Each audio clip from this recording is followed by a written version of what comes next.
And finally, for Leave, Lord Martin Callanan. Thank you very much, Axel. Let me first of all say, ladies and gentlemen, that in your brochure there is a vicious libel perpetrated against me. For both of us. Where I'm described as an MP and MEP from the Green Party. And when I told Caroline before, I couldn't work out who was more upset by that, her or me. Before I talk about environmental issues, perhaps I might be permitted to say a few words about the issue generally. Because I don't believe there is black and white in this issue. There are clearly good and sound arguments on both sides. But to me, this debate is about control and it's about democracy. And I don't believe that everything done in the EU is bad. Of course not. There are some good things and there are many bad things.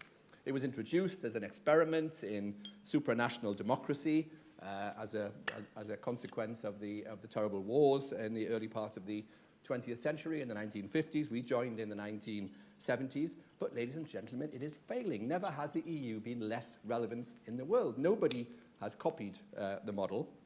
And if you travel around Europe, as I do extensively, the hostility that's generated now between different European nations is incredible. If you go to Greece, for instance, you will see them on the streets carrying Nazi flags, criticising the actions of Germany. And the recent general election that we had in Greece, it was an irrelevant general election. It doesn't matter which party the Greeks voted for, nobody was going to change the economic policy under which they are governed. Now, clearly that's a responsibility of the euro that we're not part of, but if we listen to many of those on the Remain side, we would indeed have joined the euro.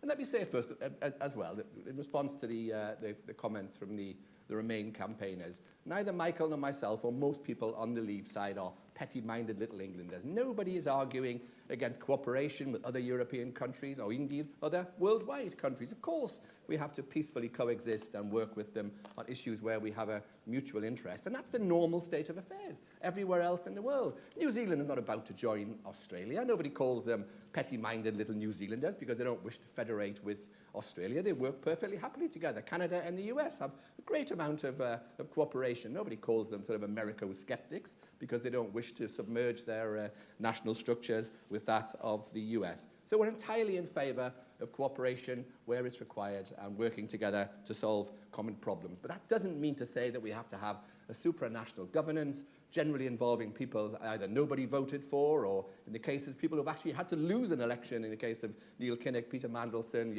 Jacques Santer, etc., in order to gain senior governmental positions in the EU.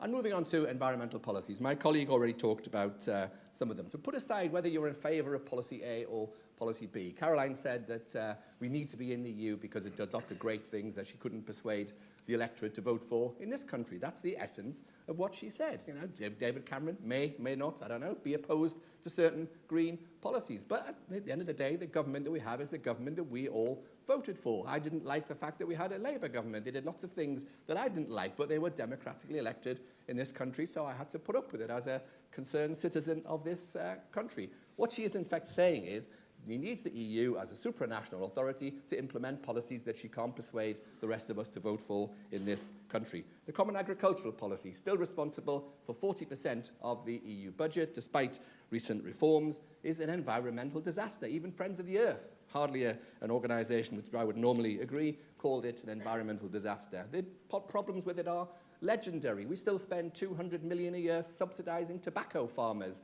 that produce tobacco that's of such poor quality it can't even be sold within the EU, which is just as well because the EU is also legislating under the Tobacco Protection Directive to stop people smoking and to discourage smoking. This is how irrelevant it is. The problem is you get one set of environmental policies that apply to Italian olive oil growers, to Finnish reindeer herdsmen, and needless to say, the one-size-fits-all policy often doesn't work. The Common Fisheries Policy is an environmental disaster. We have denuded our own waters of fish, so we now go around and spend hundreds of millions of pounds a year on buying up the fisheries quotas of poor African countries, where we send down our otherwise redundant super trawlers from Spain and France to hoover up the fish out of their waters. I don't understand how any concerned green politician can possibly support such policies. There are many other policies that I could go on as well, but I'm running out of time. So needless to say, to me, it's about control, it's about democracy, and on the balance of those probabilities, we should vote Brexit on the 24th of June. Thank you. Thank you very much indeed.